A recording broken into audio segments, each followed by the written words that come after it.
Ever get that, like, shiver down your spine? You know that feeling when you think about the things that go bump in the night? Oh, yeah. The stuff of nightmares hidden in the shadows. Right, right. Well, today we're diving deep into a world where those what-ifs, those creepy stories, they're not so make-believe. We're talking about the SCP Foundation. Yeah, the SCP Foundation. It's a secretive organization, and their whole deal is containing the unexplainable, anomalies, things that just mess with our understanding of how the world is supposed to work. And they've got their hands full with this one. We're talking about SCP-049, the Plague Doctor. And the way they present all this information, it's like you stumble on these redacted files, research notes scribbled down, probably in a hurry, grainy photos. That's the SCP vibe. Oh, for sure. Like, you're putting together this terrifying puzzle, but you only have, like, half the pieces. It's like they're saying, hey, we're not just going to tell you a scary story. We're going to make you live it. Exactly. And with this SCP-049, man, it just gets under your skin. It really does. Just imagine this lone figure, head to toe, draped in what looks like a plague doctor's getup. You know, the mask, the robes, the whole shebang. You got it. And just that image alone, it's like tapping into this primal fear we all have. Humans are hardwired to be freaked out by stuff that reminds us of disease and death, especially when it's all mysterious and hidden. No kidding. But get this, that plague doctor outfit, it's not even like an outfit. The reports, they say it's part of him, like some creepy exoskeleton. It's not coming off.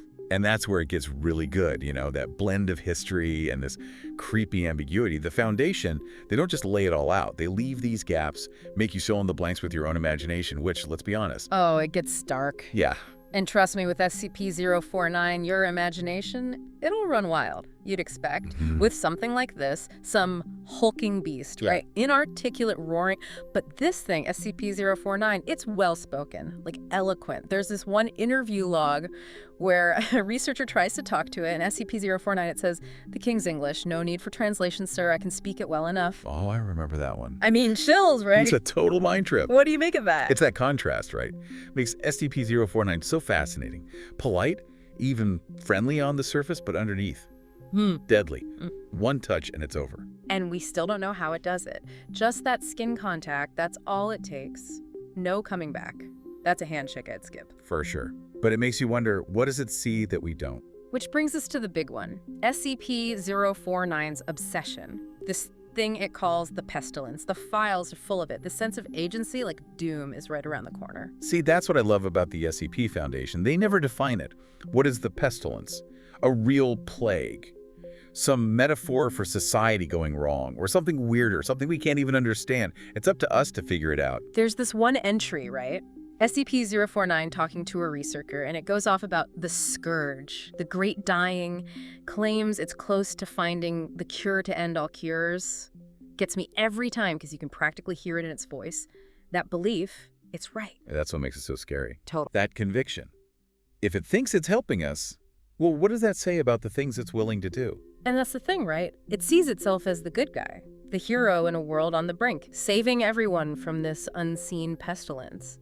But the way it goes about it... Yeah, not exactly dead-side manner. You could say that again. SCP-049, it doesn't just diagnose this pestilence. It's got to cure it, whatever it takes. And that's where things get really messed up. Oh, yeah, because this cure, always fatal, every single time. But it gets worse. Death, that's just the beginning. Right. The victims, the patients, whatever you want to call them, they come back as. Well, the Foundation calls them SCP-049-2. Picture this. A twisted, stitched-together mockery of a human being, like something out of a horror movie.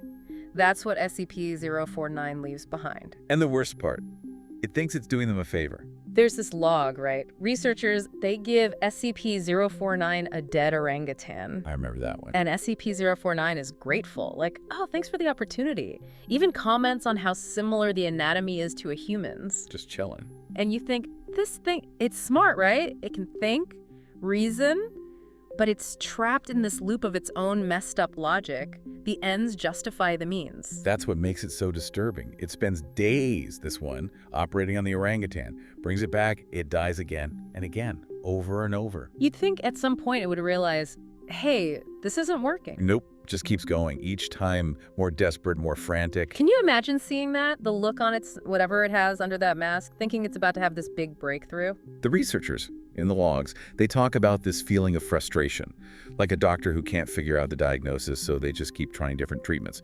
Except in this case, the treatment is always death. And as creepy as the physical stuff is, it's the interviews that really get me. Oh, absolutely. Yeah. The SCP Foundation, they nail it with those logs. Interview transcripts, observation notes, they build this whole unsettling story. It's like you're right there in the room, listening to this thing talk, trying to figure out what it's thinking. And the way they write SCP-049, it's intelligent, but there's this formality and eloquence to it that just makes it even creepier. Exactly. Like in the first interview with that researcher, Dr. Ham, at first it's all polite, cordial, but then as Ham tries to understand the pestilence, you can tell SCP-049, it's getting frustrated. And it all builds to that moment when, when SCP-049 cures Dr. Ham. Kills him! Let's call it what it is. But it's the interview after that one sticks with me. The denial. Right. It's chilling. It doesn't even admit Ham is dead. Yeah. As far as SCP-049 is concerned, he's cured. And that last line, it sends shivers down my spine every time I hear it. I am the cure. Talk about a chilling thought. This being so sure it's right, so blinded by its own mission that it can't even see the destruction it leaves behind. It's like you ever talk to someone and they're so sure they're right. Even when you're like, dude, look around, it's just not adding up. And that's the Foundation. They're so good at it, they make you question everything. Belief, perception, what's real, what's not. That's scary stuff, man. It really makes you think. What's more messed up? A world with monsters or a world where we can't even agree on what a monster is? Right. And that's the thing that gets you after reading these SCP entries. It's not just the jump scares, the gore, there's plenty of that. It's that feeling you get that maybe, just maybe, some things are best left unexplained. Yeah. You know, like ignorance is bliss kind of thing. We came into this deep dive wanting answers, right? Who or what is SCP-049 the Plague Doctor? But the more we dug in, the more questions we seemed to find. Exactly. Like, what is the pestilence? Is it a real disease, some kind of metaphor? Or is it just all in SCP-049's head? And what about SR-49 itself? Is it evil? Or just, I don't know, misguided, trying to help in its own messed up way? And that's the thing about the Foundation. They don't give you any easy answers. If anything, they leave you with more questions than you started with. Totally. Which, honestly, I kind of love. It's like they're saying, hey, the world's a messy, complicated place. Don't expect easy answers. Yeah, it's like looking up at the stars, you know? You ever get that feeling? How big it all is, how much we don't know. It's beautiful and terrifying all at the same time. It really is. And that's the SCP Foundation in a nutshell. Yeah. It shows us the dark side of our imaginations, makes us face the fact that maybe, just maybe, we're not supposed to understand everything. If you're brave enough, and I hope you are, head over to the SCP Foundation website. Just search SCP-049. See for yourself. But be warned, once you go down that rabbit hole, there's no turning back. Until next time, keep looking over your shoulder. You never know what might be lurking in the shadows.